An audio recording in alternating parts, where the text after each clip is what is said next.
혹시 지금 막막한 상황에 놓여 계신가요? 병원비가 없어서, 생활비가 없어서 빚 때문에 잠 못 이루는 밤을 보내고 계신가요? 저도 그랬습니다. 통장 잔고를 보며 한숨만 나오던 그 시간들, 아무리 기도해도 응답이 없는 것처럼 느껴지던 그 절망의 순간들을 저도 경험했습니다. 하지만 제가 이 글을 쓰는 이유는 그 절망의 끝에서 저는 정말로 하나님의 창고가 열리는 것을 목격했기 때문입니다. 인간적인 방법이 완전히 막혔을 때 하나님은 하늘의 창고를 여시고 넘치도록 부어주셨습니다. 이것은 제가 경험한 실제 이야기입니다. 제 삶은 평범했습니다. 남편과 함께 운영하는 작은 분식집이 우리 가족의 전부였어요. 떡볶이와 김밥, 튀김을 파는 동네 구석의 작은 가게였지만 그곳은 우리에게 꿈과 희망이 있는 공간이었습니다. 새벽 5시면 일어나서 장을 보러 갔고 밤 10시가 되어서야 집에 돌아왔습니다. 큰 아이는 초등학교 5학년, 둘째는 2학년이었습니다. 학원은 보내지 못했지만 아이들은 불평 없이 잘 자라주었어요. 저녁이면 식당 한쪽 테이블에 앉아서 숙제를 하던 아이들의 모습이 지금도 눈에 선합니다. 엄마, 오늘 떡볶이 진짜 맛있었어. 둘째 민준이가 환하게 웃으며 말하던 모습이 제 하루의 피로를 다 날려주었습니다. 우리는 부유하지 않았습니다. 하지만 행복했어요. 매달 통장에 30만 원씩 모으는 것이 우리의 작은 기쁨이었습니다. 10년만 더 열심히 하면 전셋집을 살 수 있을 거야. 남편이 말했습니다. 저도 같은 꿈을 꾸었습니다.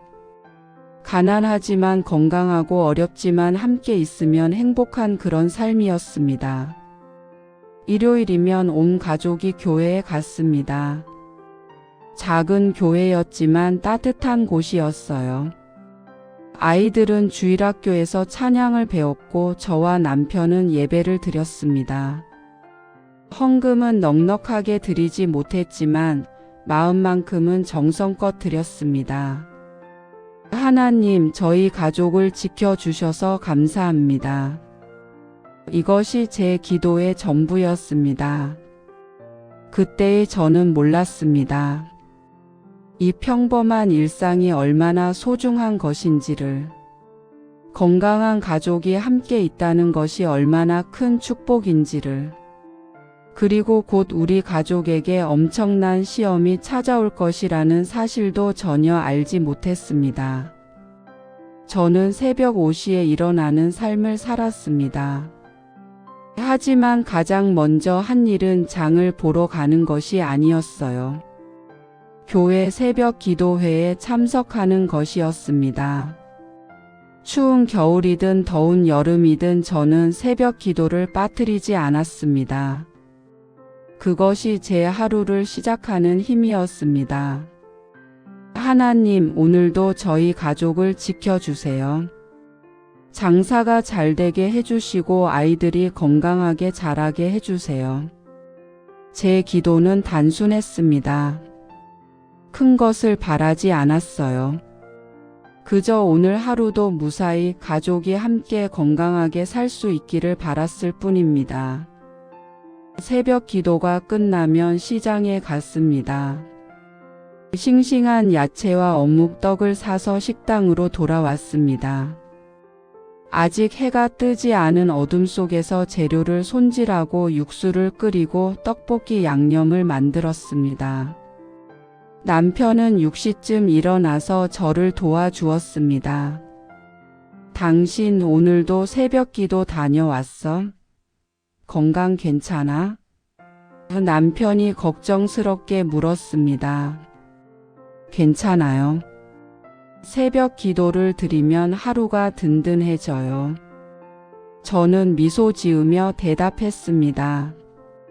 그것은 진심이었습니다. 하나님께 먼저 시간을 드리면 하루가 정말 다르게 느껴졌어요. 아침 7시면 학교 가는 아이들에게 아침밥을 챙겨 주었습니다. 항상 바쁘고 정신없는 아침이었지만 그 시간이 저는 좋았습니다.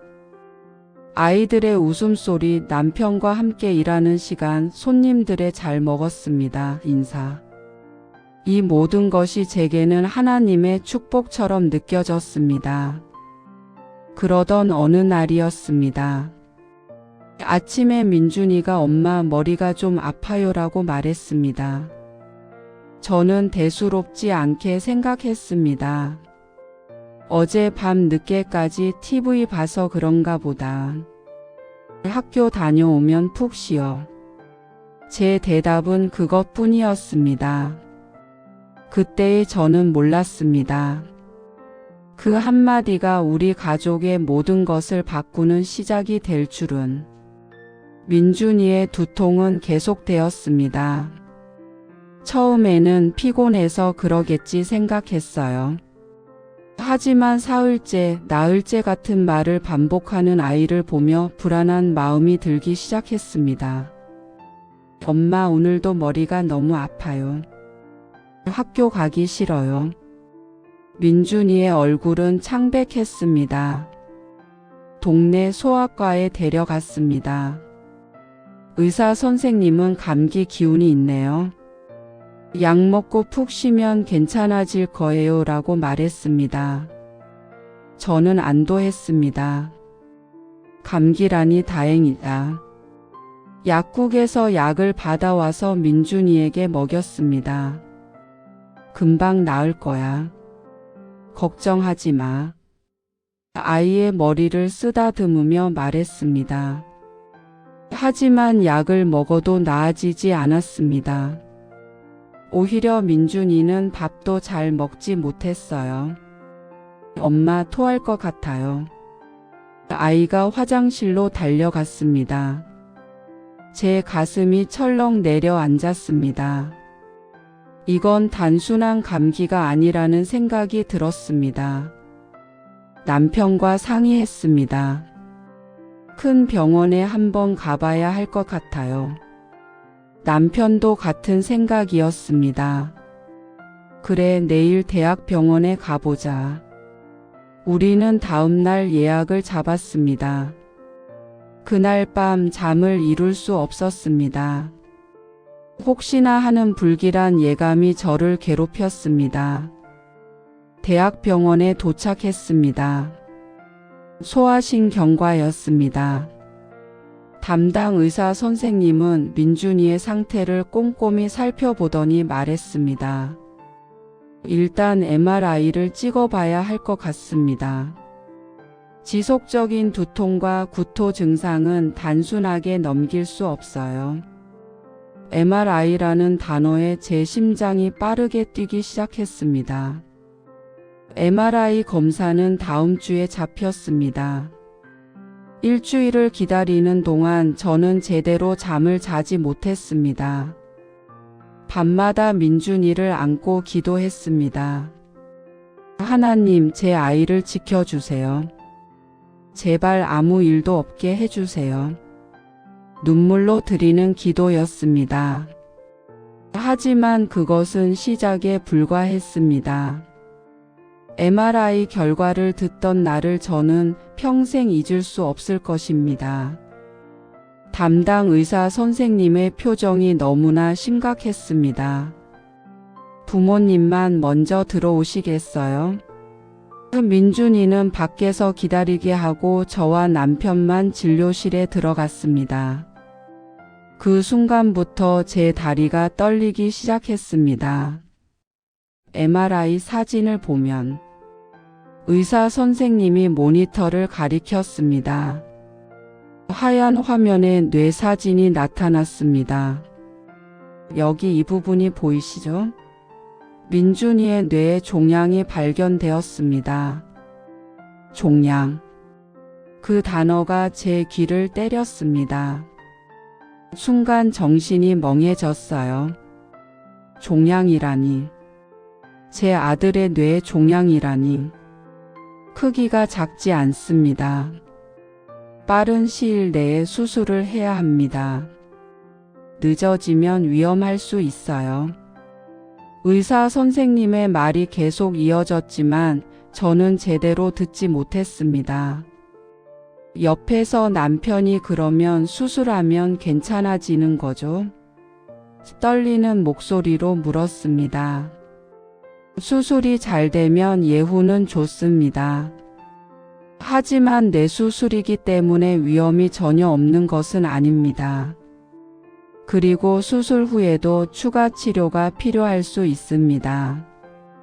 의사 선생님은 조심스럽게 말했습니다. 저는 아무 말도 할 수 없었습니다.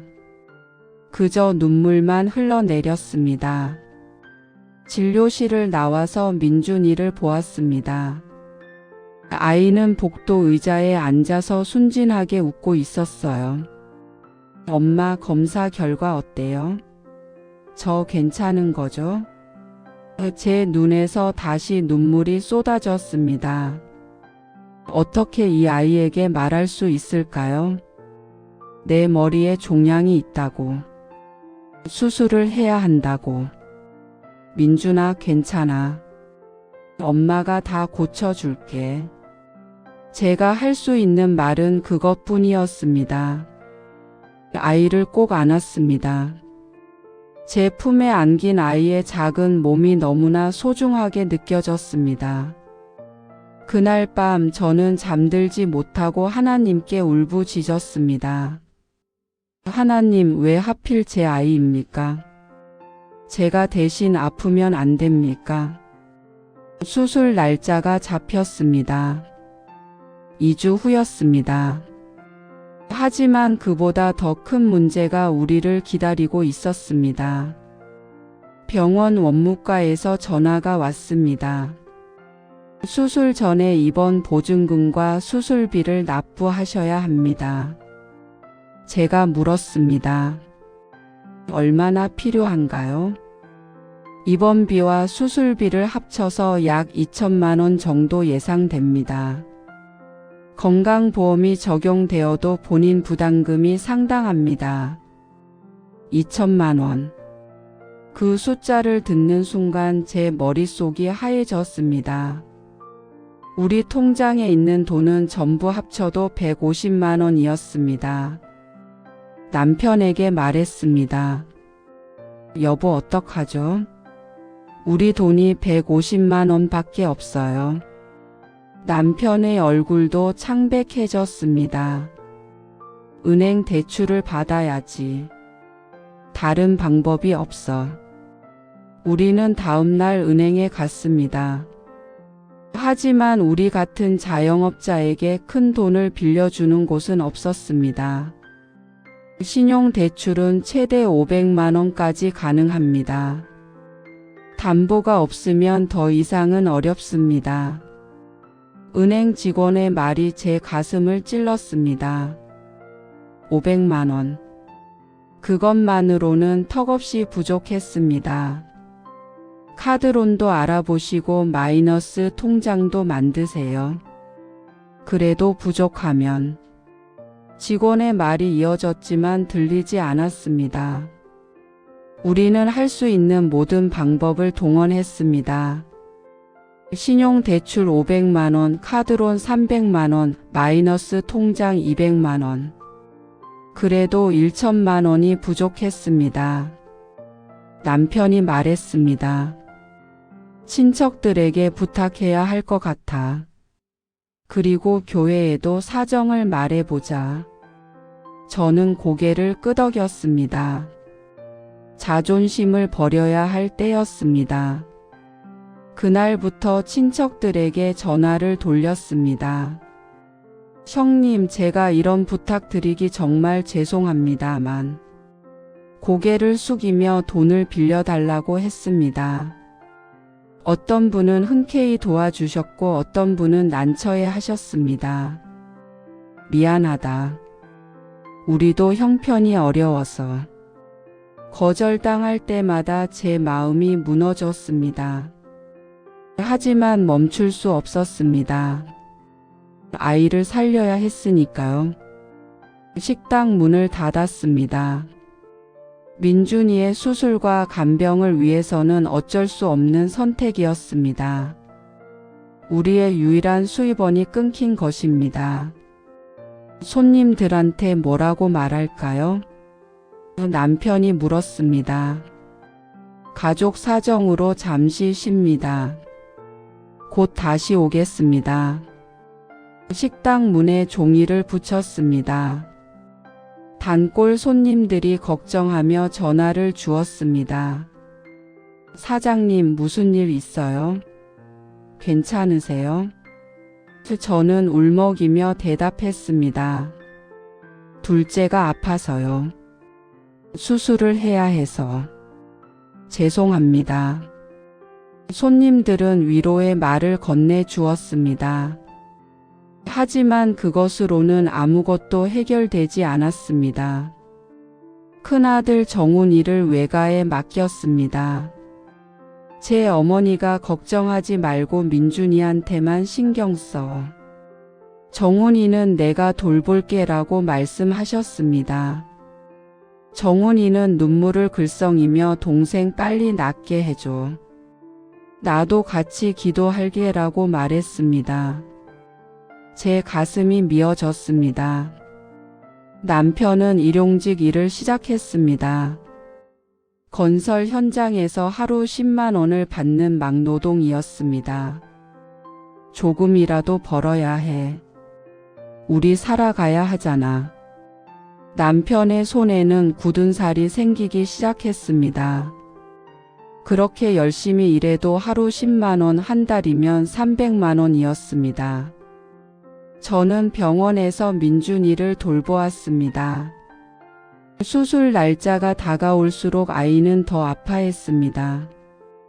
엄마, 머리가 너무 아파요. 언제 수술해요? 민준이가 물었습니다. 곧이야. 곧 수술하면 다 나을 거야. 저는 거짓말을 했습니다.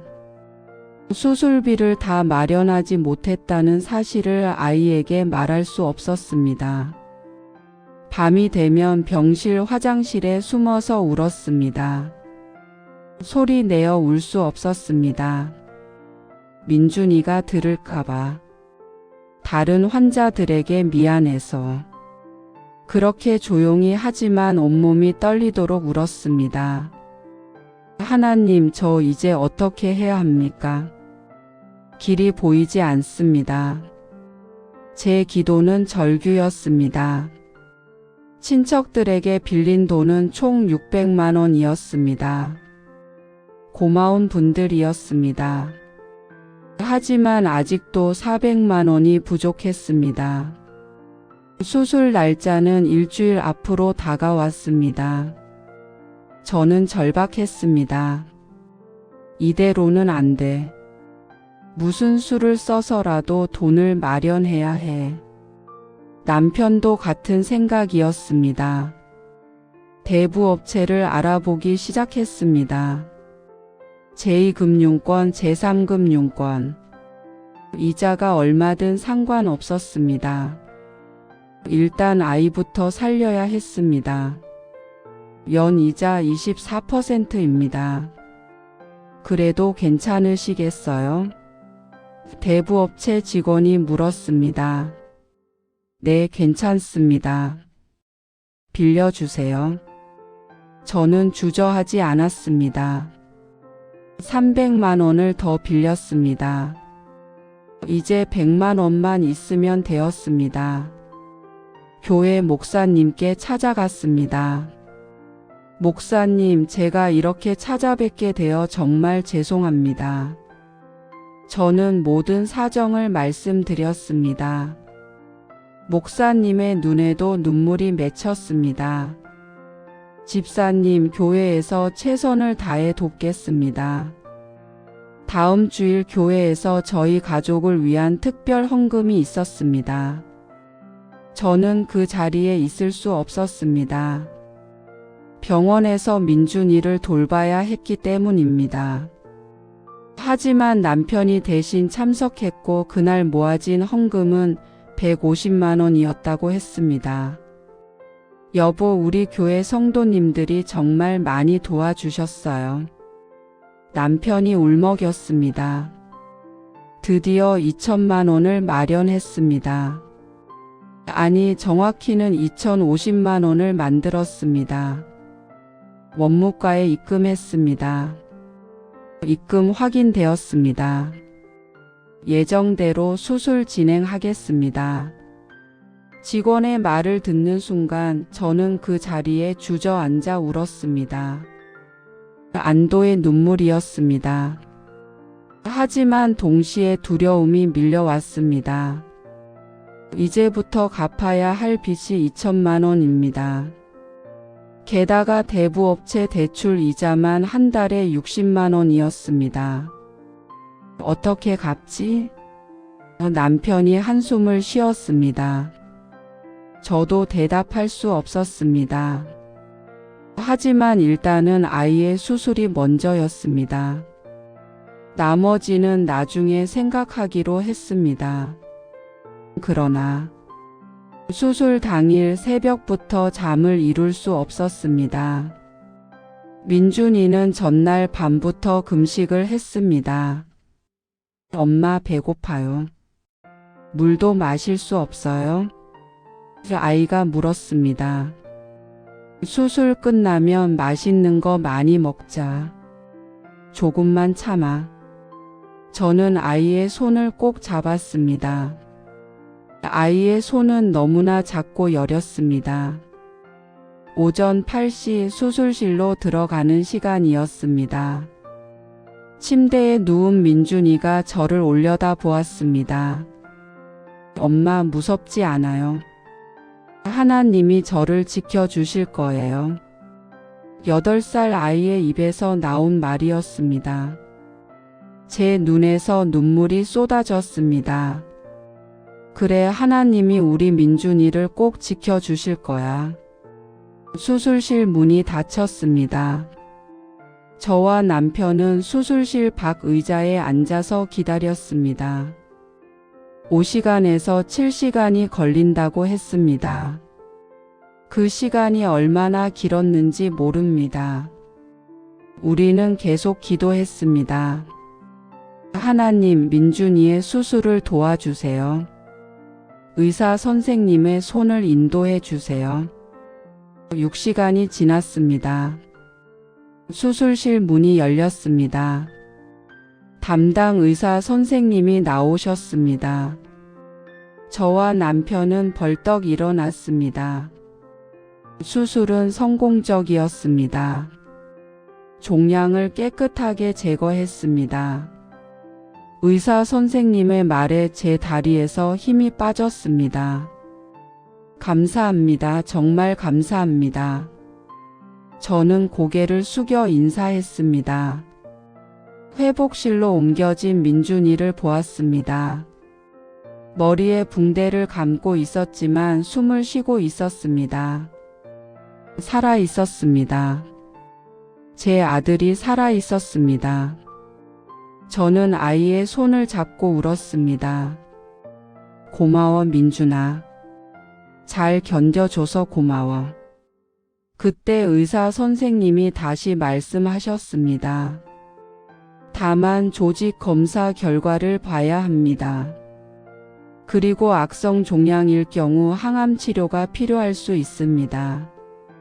그 말에 제 심장이 다시 내려앉았습니다. 항암 치료. 그것은 또 얼마나 많은 돈이 필요할까요? 하지만 일단 수술이 끝났다는 것만으로도 감사했습니다. 나머지는 하나님께 맡기기로 했습니다. 일주일 후 조직 검사 결과가 나왔습니다. 악성 종양이었습니다. 6개월간 항암 치료가 필요합니다. 2주에 한 번씩 항암제 투여를 해야 하고 그 사이사이 추가 검사들도 필요합니다. 담당 의사 선생님의 말씀이었습니다. 제 머릿속이 다시 복잡해졌습니다. 원무과에 비용을 문의했습니다. 항암 치료 비용은 건강보험 적용 후 본인 부담금이 약 1,500만 원 정도 예상됩니다. 또다시 1,000만 원 단위의 돈이었습니다. 저는 멍해졌습니다. 이미 2,000만 원을 빚졌는데 또 1,500만 원을 어디서 구한다는 말입니까? 남편과 상의했습니다. 은행은 더 이상 빌려주지 않아. 신용 등급도 떨어졌어. 남편이 한숨을 쉬었습니다. 친척들한테 다시 부탁할 수도 없어. 이미 너무 많이 빌렸어. 저도 같은 생각이었습니다. 어떻게 또 손을 벌릴 수 있겠습니까? 대부업체에도 다시 연락했습니다. 죄송합니다. 이미 대출 한도를 초과하셨습니다. 더 이상은 어렵습니다. 제2금융권, 제3금융권 모두 같은 대답이었습니다. 문이 모두 닫혔습니다. 더 이상 빌릴 곳이 없었습니다. 교회에도 다시 부탁할 수 없었습니다. 이미 너무 많은 도움을 받았습니다. 집사님, 우리 교회가 작아서 더 도와드리지 못해 죄송합니다. 목사님도 안타까워 하셨습니다. 저는 고개를 저었습니다. 아닙니다, 목사님. 이미 너무 큰 은혜를 받았습니다. 집에 돌아와서 남편과 마주 앉았습니다. 우리는 아무 말도 하지 못했습니다. 방법이 없었습니다. 정말로 더 이상 방법이 없었습니다. 여보, 우리 어떡하지? 남편이 눈물을 흘렸습니다. 저도 울었습니다. 두 사람이 마주 앉아서 그렇게 한참을 울었습니다. 그날 밤 저는 하나님께 마지막 기도를 드렸습니다. 하나님, 이제 주님밖에 없습니다. 민준이의 첫 항암 치료 날이 다가왔습니다. 하지만 비용을 납부하지 못했습니다. 원무과에서 전화가 왔습니다. 치료비를 납부하지 않으시면 치료를 시작할 수 없습니다. 저는 떨리는 목소리로 말했습니다. 조금만 기다려 주시면 안 될까요? 돈을 마련하고 있습니다. 최대한 기다려 드리겠습니다만 치료 시기를 놓치면 안 됩니다. 일주일 안에 납부해 주세요. 원무과 직원도 난처한 듯 했습니다. 일주일 안에 1,500만 원을 마련하라는 것이었습니다. 불가능했습니다. 저는 그것이 불가능하다는 것을 알고 있었습니다. 밤마다 병원 복도를 걸었습니다. 민준이는 병실에서 잠들어 있었습니다. 저는 계단참에 앉아서 울었습니다. 소리를 죽여가며 울었습니다.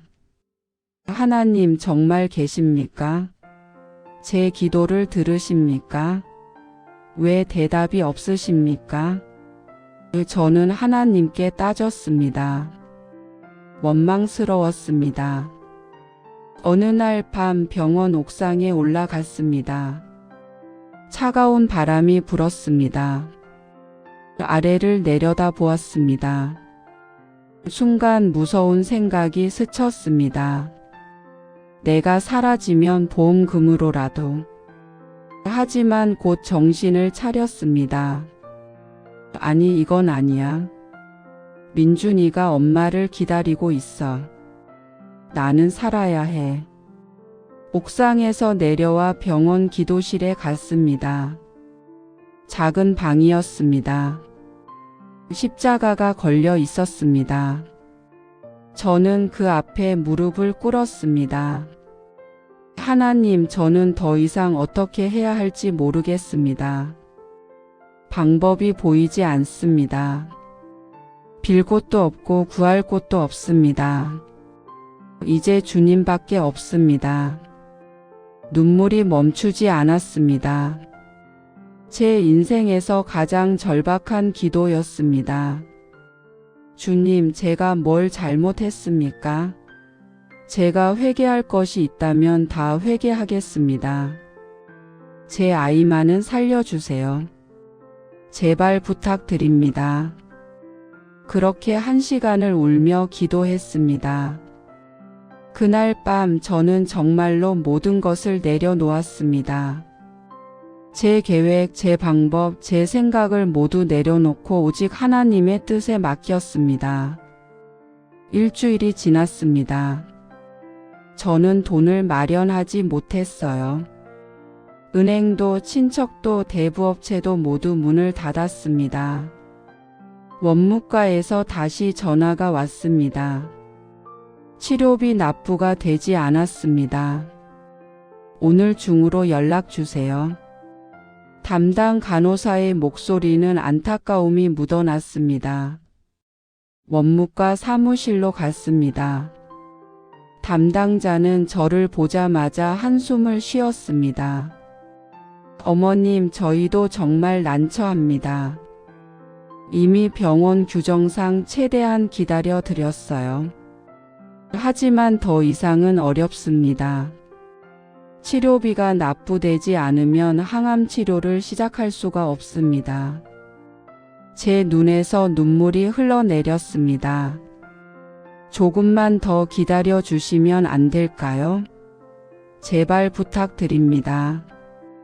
제 아이가 죽습니다. 저는 애원했습니다. 담당자도 눈시울이 붉어졌습니다. 저도 아이를 키우는 엄마입니다. 어머님 마음 충분히 이해합니다. 하지만 병원 규정이 그렇습니다. 담당 의사 선생님과 상담해 보세요. 혹시 모르니까요. 담당자가 조용히 말했습니다. 저는 고개를 끄덕이고 진료실로 향했습니다. 담당 의사 선생님을 만났습니다. 선생님, 치료비를 조금만 늦게 낼 수는 없을까요? 지금 돈을 마련하고 있습니다. 의사 선생님은 난처한 표정을 지었습니다. 제가 의료진이지 원무과는 아닙니다. 하지만 솔직히 말씀드리면 민준이의 항암 치료는 더 이상 미룰 수 없습니다. 시간이 지체될수록 예후가 나빠집니다. 최대한 빨리 시작해야 합니다. 선생님의 말씀이 제 가슴을 찔렀습니다. 병실로 돌아왔습니다. 민준이는 침대에 누워서 책을 보고 있었어요. 엄마, 언제 치료 시작해요? 빨리 나아서 집에 가고 싶어요. 아이의 순수한 눈망울이 저를 바라보았습니다. 저는 아무 대답도 할 수 없었습니다. 그저 아이를 안아줄 뿐이었습니다. 그날 저녁 담당 간호사가 병실로 왔습니다. 어머님, 잠깐 나와 보시겠어요? 복도로 나갔습니다. 간호사의 표정이 심각했습니다. 어머님, 제가 이런 말씀 드리기 정말 죄송합니다만 내일까지 치료비가 납부되지 않으면 민준이를 퇴원시켜야 합니다. 병원 규정입니다. 퇴원. 그 말이 무엇을 의미하는지 저는 알고 있었습니다. 치료를 받지 못한다는 것, 아이가 죽을 수도 있다는 것. 간호사님, 제 목소리가 떨렸습니다. 어떻게 해야 합니까? 저는 정말 방법이 없습니다. 간호사도 눈물을 글썽였습니다. 어머님, 기도하세요. 하나님께 간절히 기도하세요. 그날 밤 저는 잠들지 못했습니다. 민준이 옆에서 내내 기도했습니다. 하나님, 내일까지입니다. 내일까지 길을 열어주시지 않으면 제 아이는 이 병원을 나가야 합니다. 주님 정말 계십니까? 제 기도를 들으십니까? 제 기도는 절규였습니다. 새벽 4시였습니다. 저는 병실 화장실로 들어갔어요. 문을 잠그고 무릎을 꿇었습니다. 차가운 타일 바닥이었지만 아무것도 느껴지지 않았습니다. 제 마음은 이미 바닥까지 내려가 있었습니다. 하나님, 주님은 정말 계십니까? 저는 하나님께 따졌습니다. 저는 매일 새벽 기도를 드렸습니다. 11조를 빠뜨리지 않았습니다. 비록 넉넉하지 않았지만 제가 가진 것을 드렸습니다. 왜 저에게 이런 시련을 주십니까? 제가 무엇을 잘못했습니까? 제 목소리는 떨리고 있었습니다. 하지만 대답은 없었습니다. 고요했습니다. 제 울음소리만 화장실에 울려 퍼졌을 뿐입니다. 주님, 제가 교만했습니까? 제가 뭔가를 잘못 생각했습니까? 그렇다면 말씀해 주세요. 제가 회개하겠습니다. 제가 고치겠습니다. 저는 계속 기도했습니다. 그때 문득 한 성경 구절이 떠올랐습니다. 내 은혜가 내게 족하도다. 고린도후서 12장 9절이었습니다. 제가 외우고 있던 구절이었어요. 하지만 그 순간 그 말씀이 새롭게 들렸습니다. 하나님의 은혜가 족하다고요. 지금 이 절망 속에서도요. 저는 울면서 기도했습니다. 하나님, 저는 이제 제 방법을 다 포기합니다. 제 계획도 제 생각도 다 내려놓습니다. 오직 주님의 뜻이 이루어지기를 원합니다. 주님께서 민준이를 데려가시려면 데려가세요. 하지만 주님께서 살리시려면 살려주세요. 저는 주님의 손에 모든 것을 맡깁니다. 그 기도를 드리는 순간 이상한 평안이 찾아왔습니다. 눈물은 계속 흘렀지만 마음이 조금 가벼워졌어요. 제가 모든 것을 통제하려고 했던 것을 내려놓았을 때 오히려 평안이 왔습니다. 그것이 하나님의 음성이었을까요? 저는 잘 모르겠습니다. 하지만 분명한 것은 그 순간 제 마음에 평안이 있었다는 것입니다. 화장실에서 나와 민준이를 보았습니다. 아이는 평화롭게 잠들어 있었어요. 작은 가슴이 오르락 내리락 했습니다. 살아 있었습니다. 지금 이 순간 제 아들은 살아서 숨을 쉬고 있었습니다. 그것만으로도 감사했습니다. 내일 무슨 일이 일어날지 몰라도 오늘 이 순간은 감사할 수 있었습니다. 아침이 밝았습니다. 마지막 날이었습니다. 오늘까지 돈을 내지 못하면 민준이는 퇴원해야 했습니다. 하지만 이상하게도 저는 평온했어요.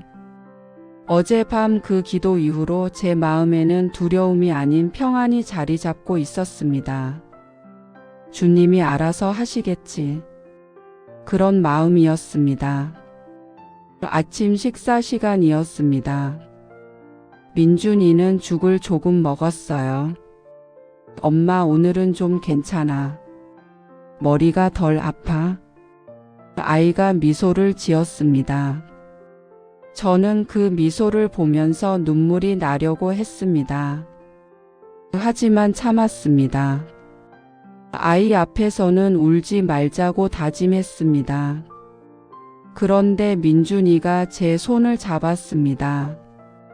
엄마, 왜 그래요? 무슨 걱정 있어요?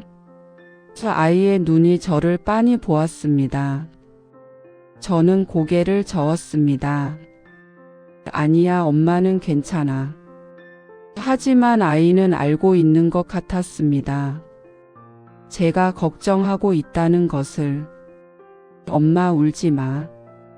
민준이가 말했습니다. 8살 아이가 오히려 저를 위로하고 있었어요. 나는 괜찮아.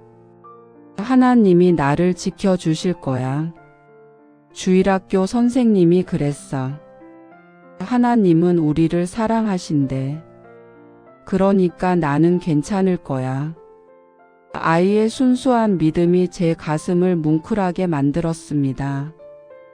그래, 민준이 말이 맞아. 하나님이 우리를 지켜주실 거야. 저는 아이를 안았습니다. 그 순간 제 휴대폰이 울렸습니다. 모르는 번호였습니다. 저는 전화를 받았습니다. 여보세요? 전화 너머로 남자 목소리가 들렸습니다. 혹시 민준이 어머님이십니까? 네, 맞습니다. 누구시죠? 저는 긴장했습니다. 혹시 병원에서 또 독촉하는 전화인가? 저는 민준이가 다니던 유치원 원장입니다. 민준이 소식을 듣고 연락드렸어요. 아이가 많이 아프다면서요? 유치원 원장 선생님이었습니다. 네, 지금 병원에 입원해 있습니다. 제 목소리가 떨렸습니다. 원장 선생님, 저희 민준이가 뇌종양이래요. 수술은 했는데 이제 항암 치료를 해야 한대요. 전화 너머로 원장 선생님이 한숨을 쉬는 소리가 들렸습니다.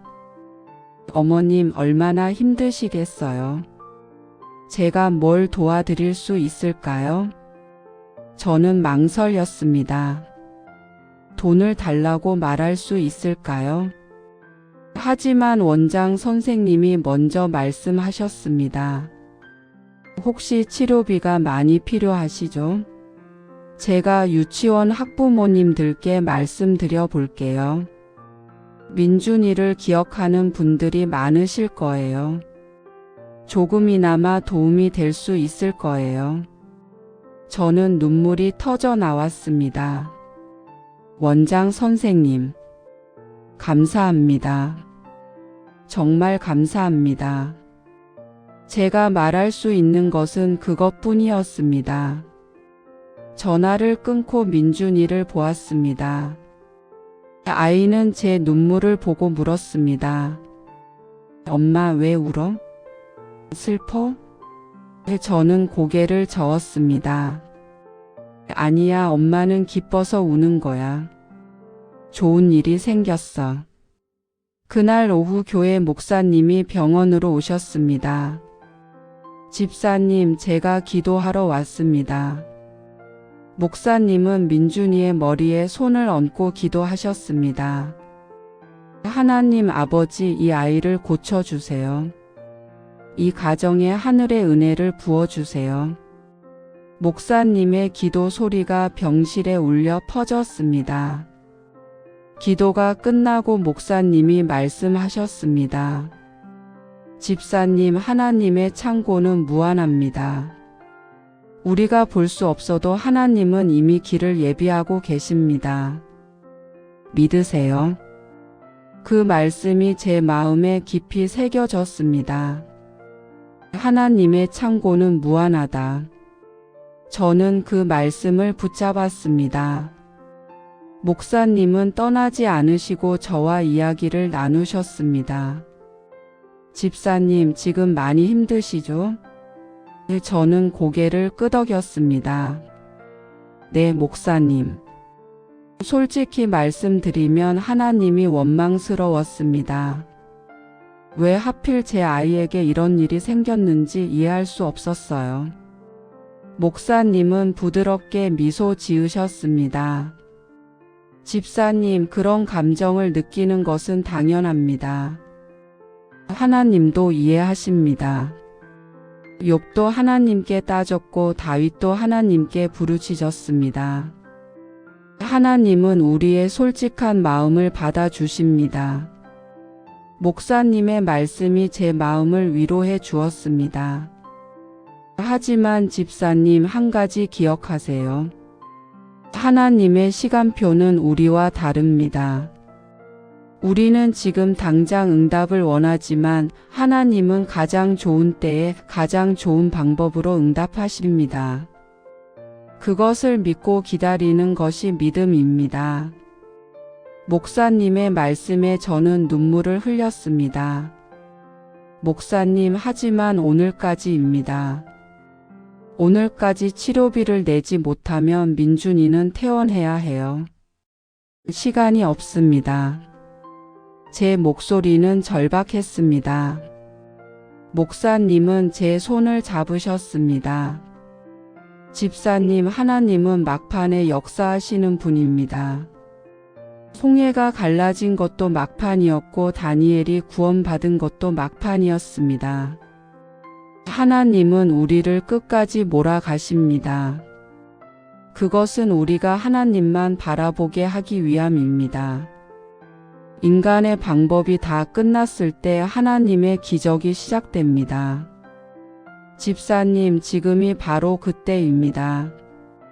목사님의 말씀이 제 가슴에 와닿았습니다. 목사님은 봉투 하나를 꺼내셨습니다. 집사님, 이것은 제 개인적인 마음입니다. 많지 않지만 받아주세요. 봉투 안에는 200만 원이 들어 있었습니다. 저는 깜짝 놀랐습니다. 목사님, 이렇게 큰 돈을 어떻게 받습니까? 목사님은 고개를 저으셨습니다. 집사님, 이것은 제 돈이 아닙니다. 하나님의 돈입니다. 하나님께서 저를 통해 집사님께 전달하시는 것입니다. 부담 갖지 마시고 받으세요. 그리고 나중에 형편이 나아지면 다른 어려운 사람을 도와주세요. 그것이 하나님의 방법입니다. 저는 감사히 눈물을 흘렸습니다. 목사님이 떠나신 후 저는 그 200만 원을 보며 생각했습니다. 아직도 1,300만 원이 부족합니다. 하지만 조금씩 길이 보이기 시작했어요. 유치원 원장 선생님의 전화, 목사님의 헌금. 하나님이 문을 하나씩 여시는 것 같았습니다. 그날 저녁 남편에게 전화했습니다. 여보, 오늘 목사님이 오셨어요. 그리고 200만 원을 주셨어요. 남편도 놀라워했습니다. 정말요? 목사님이? 저는 고개를 끄덕이며 말했습니다. 여보, 우리 포기하지 말아요. 하나님이 길을 만들고 계세요. 밤이 되었습니다. 마지막 밤이었습니다. 내일 아침까지 치료비를 내지 못하면 민준이는 퇴원해야 했습니다. 지금까지 모은 돈은 총 1,200만 원이었습니다. 은행 대출 500만 원, 카드론 300만 원, 친척들이 빌려준 600만 원, 교회 헌금 150만 원, 마이너스 통장 200만 원, 그리고 목사님이 주신 200만 원. 하지만 아직도 300만 원이 부족했습니다. 더 이상 빌릴 곳도 구할 곳도 없었습니다. 저는 병실 창밖을 바라보았습니다. 밤하늘에 별들이 반짝이고 있었어요.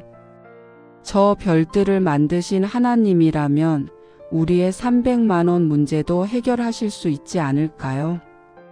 민준이는 깊은 잠에 빠져 있었습니다. 저는 아이의 머리를 쓰다듬으며 기도했습니다. 하나님, 제가 이제 더 이상 할 수 있는 것이 없습니다. 제 방법은 다 끝났습니다. 이제 주님께 온전히 맡깁니다. 제 기도는 조용했지만 진심이었습니다. 주님, 민준이를 치유해 주시든지 아니면 주님의 품으로 데려가시든지 하세요. 제가 원하는 것은 오직 주님의 뜻이 이루어지는 것입니다.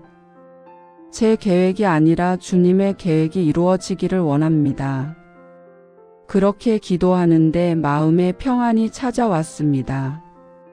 이상했습니다. 내일 아침이면 아이를 퇴원시켜야 할지도 모르는데 제 마음은 평온했어요. 두려움이 아니라 평안이 있었습니다. 제가 모든 것을 통제하려는 마음을 내려놓았을 때 오히려 자유로워졌습니다. 이것이 진정한 믿음인가 싶었습니다. 그때 제 휴대폰에 문자 메시지가 왔습니다. 새벽 1시였습니다. 누가 이 시간에 문자를 보냈을까요? 확인해 보니 유치원 원장 선생님이었습니다. 어머님, 학부모님들이 십시일반으로 모금해 주셨어요. 내일 아침에 병원으로 찾아뵙겠습니다. 짧은 문자였지만 제 가슴이 두근거렸습니다. 얼마나 모아 주셨을까요? 50만 원? 100만 원? 저는 기대하지 않으려고 했습니다. 하지만 마음 한구석에서는 희망이 피어올랐어요. 혹시 모르잖아요. 하나님께서 기적을 일으키실지. 저는 다시 기도했습니다. 하나님 감사합니다. 이렇게까지 은혜를 베풀어 주셔서 감사합니다. 새벽 3시 남편이 병실로 왔습니다. 남편은 현장 일을 마치고 곧장 병원으로 온 것이었습니다. 여보 괜찮아요? 피곤하시죠? 제가 물었습니다.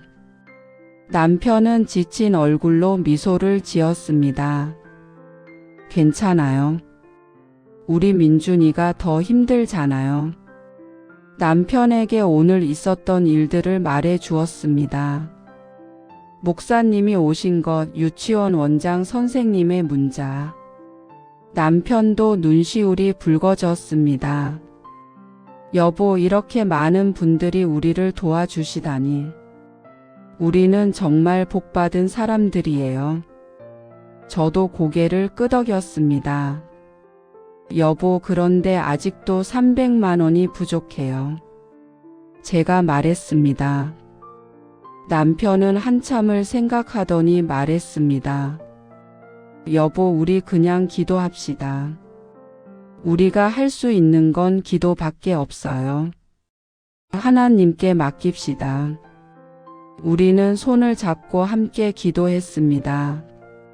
하나님 아버지, 저희는 이제 주님만 바라봅니다. 저희의 힘으로는 할 수 없습니다. 주님의 능력으로 이 문제를 해결해 주세요. 저희는 주님을 신뢰합니다. 남편의 기도 소리가 조용히 울려 퍼졌습니다. 그 기도 소리를 들으며 저는 평안을 느꼈습니다. 새벽 5시가 되었습니다. 곧 동이 틀 것입니다. 마지막 날의 아침이 오고 있었습니다. 저는 창밖을 바라보았습니다. 어둠이 서서히 물러가고 동쪽 하늘이 밝아지고 있었어요.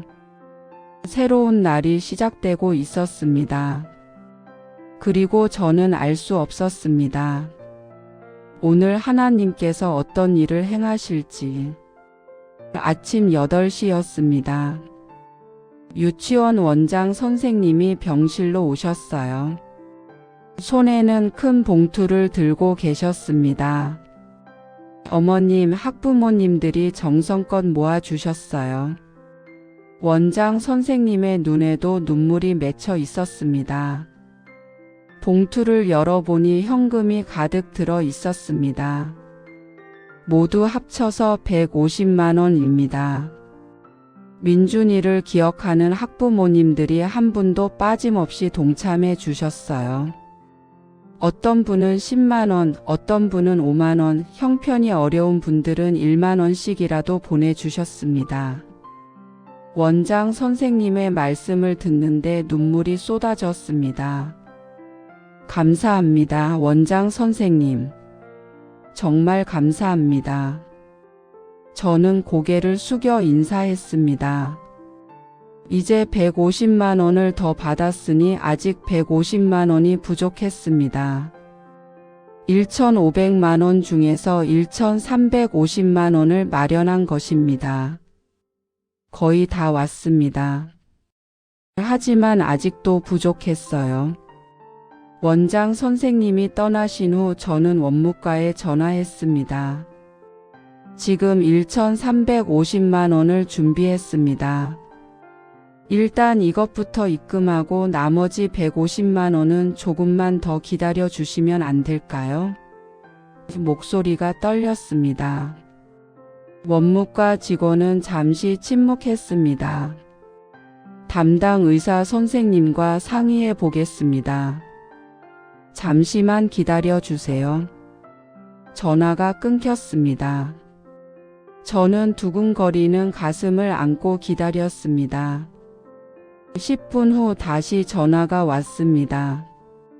어머님, 일단 지금 있는 금액을 입금해 주시고 나머지는 치료 시작하면서 분할 납부하시면 됩니다. 정말요? 감사합니다. 정말 감사합니다. 저는 울먹였습니다. 드디어 길이 열렸습니다. 민준이의 항암 치료를 시작할 수 있게 되었습니다. 저는 남편에게 전화했습니다. 여보, 치료 시작할 수 있어요. 병원에서 분할 납부를 허락해 주셨어요. 그런데 바로 그때였습니다. 제 휴대폰에 모르는 번호로 전화가 걸려왔어요. 저는 전화를 받았습니다. 여보세요? 전화 너머로 여자 목소리가 들렸습니다. 혹시 민준이 어머니십니까? 저는 병원 원무과입니다. 네, 맞습니다. 방금 통화했었는데요. 제가 대답했습니다. 그런데 원무과 직원의 다음 말에 저는 얼어붙었습니다. 어머님, 방금 확인했는데 익명의 후원자가 민준이의 치료비 전액을 납부하셨습니다. 저는 잠시 말을 잃었습니다. 무슨 말인지 이해할 수 없었어요. 네? 뭐라고요? 누가요? 제 목소리가 떨렸습니다. 익명의 후원자입니다. 1,500만 원 전액을 납부하셨어요. 어머님이 준비하신 돈은 입금하지 않으셔도 됩니다. 원무과 직원의 목소리도 감격스러워 보였습니다. 누구신지 알 수 있나요? 제가 물었습니다. 죄송합니다. 철저히 익명으로 하셨습니다. 다만 하나님의 이름으로라는 메모만 남기셨습니다. 그 말을 듣는 순간 저는 그 자리에 주저앉아 울었습니다. 하나님이 응답하셨습니다. 정말로 하늘의 창고가 열렸습니다. 저는 병실로 달려갔습니다. 민준이를 꼭 안았어요. 민준아, 치료할 수 있어. 하나님이 돈을 보내주셨어. 그 아이는 환하게 웃었습니다. 엄마, 내가 뭐라고 했어? 하나님이 우리를 지켜주신다고 했잖아. 그 8살 아이의 믿음이 저보다 더 컸습니다. 남편에게 다시 전화했습니다. 여보, 믿어지지 않아요. 누군가가 1,500만 원 전액을 다 내주셨대요. 익명으로요. 남편도 믿을 수 없다는 반응이었습니다. 정말요? 누가 그렇게 큰 돈을? 우리는 전화기 너머로 함께 울었습니다. 그런데 기적은 거기서 끝나지 않았습니다. 그날 오후 교회에서 연락이 왔어요. 성도님들이 자발적으로 추가 헌금을 모았다는 것입니다. 집사님, 성도님들이 십시일반으로 모아서 500만 원을 더 모았습니다. 앞으로 생활비나 회복 기간에 필요한 비용으로 사용하세요. 저는 감사의 말밖에 할 수 없었습니다. 하나님은 필요한 것만 주신 게 아니었어요. 넘치도록 부어주셨습니다. 치료비뿐 아니라 앞으로 필요할 생활비까지 준비해 주셨습니다. 이것이 바로 목사님이 말씀하셨던 하나님의 창고가 아닐까요? 다음 날 또 다른 소식이 들려왔습니다. 정부의 희귀질환 의료비 지원 프로그램에 민준이가 선정되었다는 것입니다. 앞으로 6개월간의 치료비 중 일부를 정부에서 지원해 준다는 내용이었습니다. 저는 이 모든 것이 꿈인가 싶었어요. 여보, 이게 다 무슨 일이에요? 며칠 전만 해도 우리는 절망 속에 있었잖아요. 제가 남편에게 말했습니다. 남편이 대답했습니다. 이게 바로 하나님의 방법인가 봐요. 인간의 방법이 다 끝났을 때 하나님의 기적이 시작되는 거죠. 민준이의 첫 항암 치료가 시작되었습니다. 아이는 용감했어요. 항암제 주사를 맞으면서도 엄마 괜찮아. 안 아파라고 말했습니다.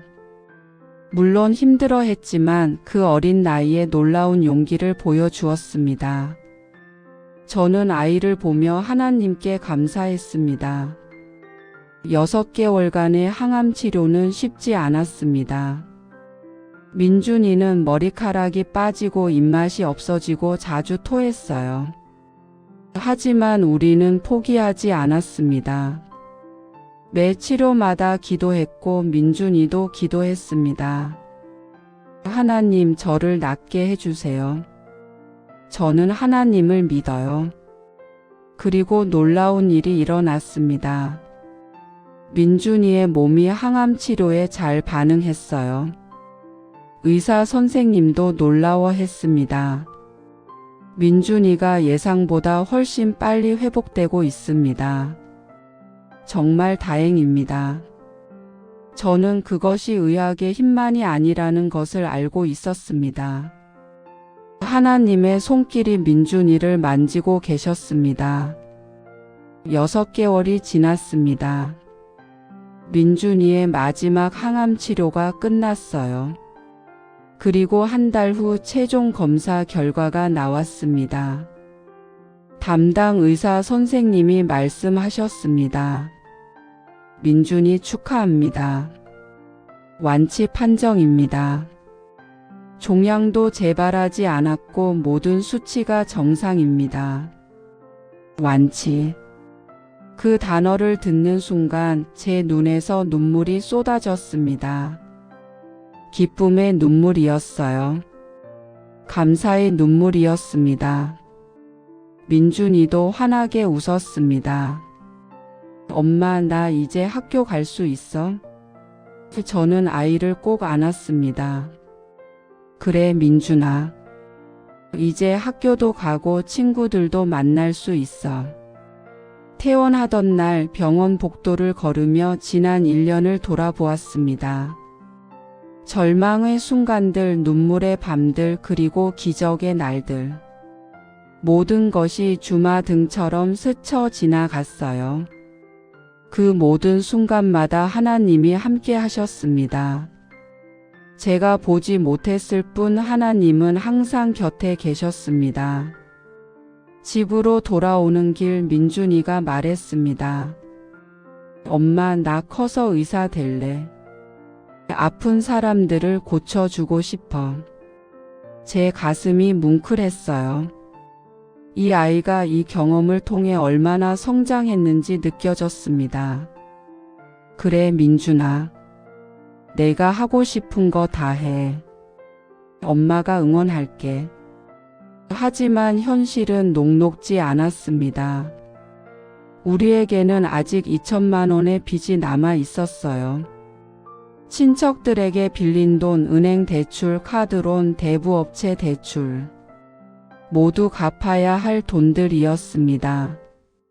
특히 대부업체 이자가 매달 60만 원씩 나갔습니다. 남편과 상의했습니다. 여보, 식당을 다시 열어야 할 것 같아요. 우리가 빚을 갚으려면 일을 해야죠. 남편도 같은 생각이었습니다. 그래요. 민준이도 이제 괜찮아졌으니 우리 다시 시작해 봅시다. 우리는 식당 문을 다시 열기로 결심했습니다. 3년간 문을 닫았던 식당을 다시 정리했습니다.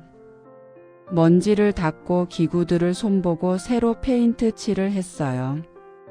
단골 손님들에게 연락했습니다. 다시 문을 엽니다. 많이 찾아주세요. 손님들은 기뻐하며 기다렸어요. 꼭 갈게요라고 말해 주었습니다. 재오픈 날 많은 분들이 찾아와 주셨어요. 그동안 우리 가족을 걱정해 주셨던 분들, 기도해 주셨던 분들. 사장님, 민준이 다 나았다면서요? 정말 다행입니다. 손님들의 따뜻한 말이 제 마음을 녹였습니다. 우리는 혼자가 아니었습니다. 매달 빚을 갚아 나갔습니다. 쉽지 않았어요. 하지만 포기하지 않았습니다. 새벽 5시에 일어나 장을 보고 밤 10시까지 일했습니다. 힘들었지만 감사했습니다. 민준이가 건강하게 학교에 다니는 모습을 보면 모든 게 견딜만 했습니다. 3년이 흘렀습니다. 민준이는 건강하게 자라고 있었어요. 머리카락도 다시 자랐고 학교 생활도 잘하고 있었습니다.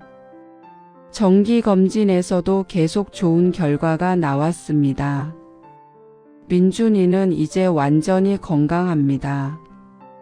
더 이상 걱정하지 않으셔도 됩니다. 의사 선생님의 말씀이었습니다. 빚도 대부분 갚았습니다. 매달 조금씩 갚아나가서 이제 500만 원만 남았어요. 대부업체 대출은 가장 먼저 갚았습니다. 그 무서운 이자에서 벗어나니 숨통이 트였습니다. 식당도 잘 되고 있었습니다.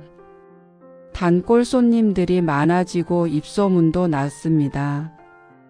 그러던 어느 날 병원에 들렀다가 익숙한 장면을 보았습니다. 한 젊은 엄마가 복도 의자에 앉아서 울고 있었어요. 그 모습이 몇 년 전 제 모습과 똑같았습니다. 저는 다가가서 말을 걸었습니다. 괜찮으세요? 무슨 일이시죠? 그 엄마는 눈물을 닦으며 말했습니다. 제 아이가 백혈병이래요. 치료비가 너무 많이 들어서 어떻게 해야 할지 모르겠어요. 저는 그 엄마의 손을 잡았습니다. 저도 같은 경험을 했어요. 제 아들도 뇌종양이었어요. 하지만 지금은 완치되었습니다. 그 엄마의 눈에 희망이 비쳤습니다. 정말요? 그럼 제 아이도? 저는 고개를 끄덕였습니다. 포기하지 마세요. 하나님은 길을 만들어 주십니다. 그리고 저는 지갑에서 돈을 꺼냈습니다. 100만 원이었어요. 많지 않지만 이거라도 쓰세요. 그 엄마는 깜짝 놀라며 어떻게 이런 돈을 했지만 저는 손을 저었습니다. 제가 받은 은혜를 나누는 거예요. 저도 누군가의 도움으로 여기까지 왔어요. 이제 제가 돕고 싶습니다. 그 엄마는 눈물을 흘리며 감사했습니다.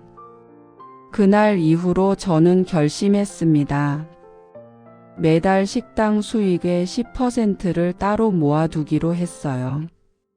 그리고 그 돈으로 어려운 환자들을 돕기로 했습니다. 교회를 통해서, 병원을 통해서, 제가 만난 사람들을 통해서 도움이 필요한 분들을 찾아 나눴습니다. 처음에는 작은 금액이었습니다. 30만 원, 50만 원. 하지만 그것도 누군가에게는 큰 도움이 되었어요. 어떤 분은 이 돈으로 오늘 밥을 먹을 수 있어요라고 울먹였고, 어떤 분은 아이 약을 살 수 있어요라고 감사했습니다. 남편도 제 마음에 동의했습니다. 당신 말이 맞아요. 우리가 받은 은혜를 갚아야죠. 하나님이 우리를 통로로 쓰시는 거예요. 우리는 더 열심히 일했습니다. 더 많이 벌어서 더 많이 나누기 위해서였습니다. 민준이도 이제 중학생이 되었습니다. 아이는 여전히 의사가 되고 싶다고 말합니다. 엄마, 나는 아픈 사람들을 돕고 싶어. 그리고 돈이 없어서 치료 못 받는 사람들에게 무료로 치료해 주고 싶어. 제 눈에 눈물이 맺혔습니다. 이 아이가 얼마나 멋진 사람으로 자라고 있는지. 지금은 2026년입니다. 민준이의 투병이 시작된 지 벌써 8년이 지났어요. 민준이는 이제 고등학교 1학년입니다. 키도 훌쩍 자라서 저보다 머리 하나는 더 큽니다. 건강하고 밝고 착한 아이로 자랐습니다. 여전히 의사가 되겠다는 꿈을 꾸고 있습니다. 큰아들 정훈이도 대학생이 되었습니다. 경영학을 전공하고 있어요. 엄마, 나는 나중에 사회적 기업을 만들고 싶어. 수익의 일부를 어려운 사람들을 돕는 데 쓰는 기업 말이야. 두 아들 모두 남을 돕는 마음을 가지고 있습니다. 제가 가르친 것이 아니라 아이들이 직접 경험하고 배운 것입니다. 식당은 지금도 운영하고 있습니다. 예전에 작은 분식집에서 이제는 조금 더 큰 식당으로 확장했어요.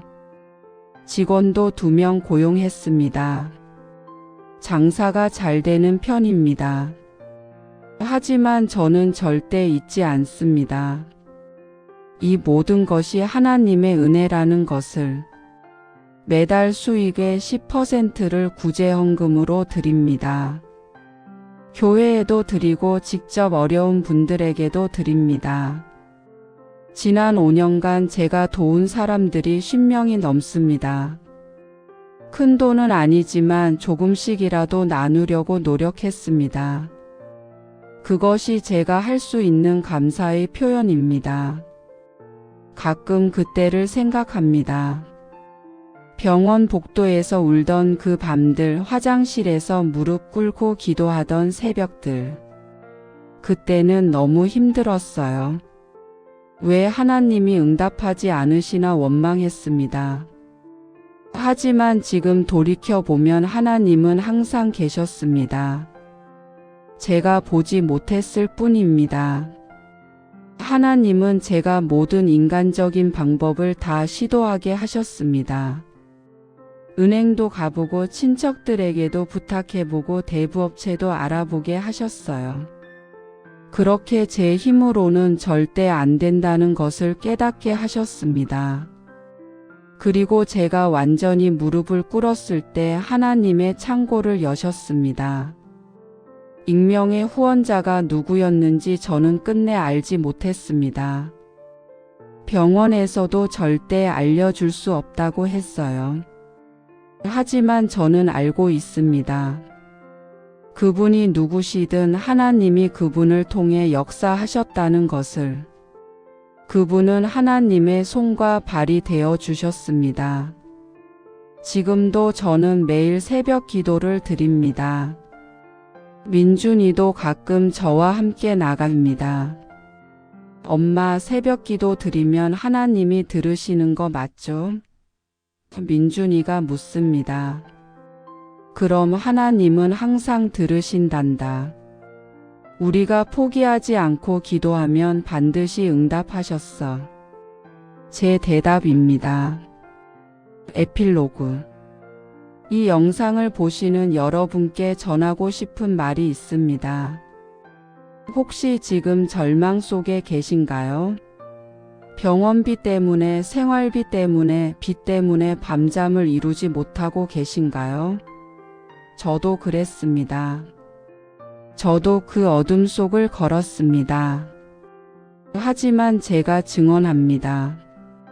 하나님의 창고는 정말로 열립니다. 우리의 방법이 다 끝났을 때 하나님의 기적이 시작됩니다. 포기하지 마세요. 끝까지 기도하세요. 하나님은 반드시 응답하십니다. 물론 하나님의 응답이 항상 우리가 원하는 방식은 아닐 수 있습니다.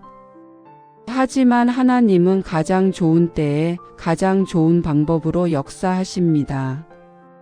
우리는 그것을 믿고 기다려야 합니다. 그것이 믿음입니다. 여러분의 절망이 하나님의 무대입니다. 여러분의 눈물이 하늘의 문을 두드리는 기도입니다. 포기하지 마세요. 하나님은 여러분을 사랑하십니다. 그리고 반드시 길을 만들어 주실 것입니다. 이 간증이 여러분께 조금이나마 위로가 되었기를 바랍니다. 그리고 여러분도 저처럼 하나님의 기적을 경험하시길 기도합니다. 이 채널을 구독해 주시고 좋아요를 눌러 주시면 더 많은 분들에게 희망을 전할 수 있습니다. 마지막으로 여러분을 위해 기도하겠습니다. 하나님 아버지, 이 영상을 보시는 모든 분들 위해 하늘의 은혜를 부어주세요. 그들의 절망을 희망으로, 눈물을 기쁨으로 바꿔주세요. 하늘의 창고를 열어주시고 넘치도록 부어주세요. 그들이 하나님의 살아계심을 경험하게 하시고 그 은혜를 나누는 통로가 되게 하소서. 예수님의 이름으로 기도합니다. 아멘. 여러분의 삶에도 하늘 창고가 열리기를 축복합니다.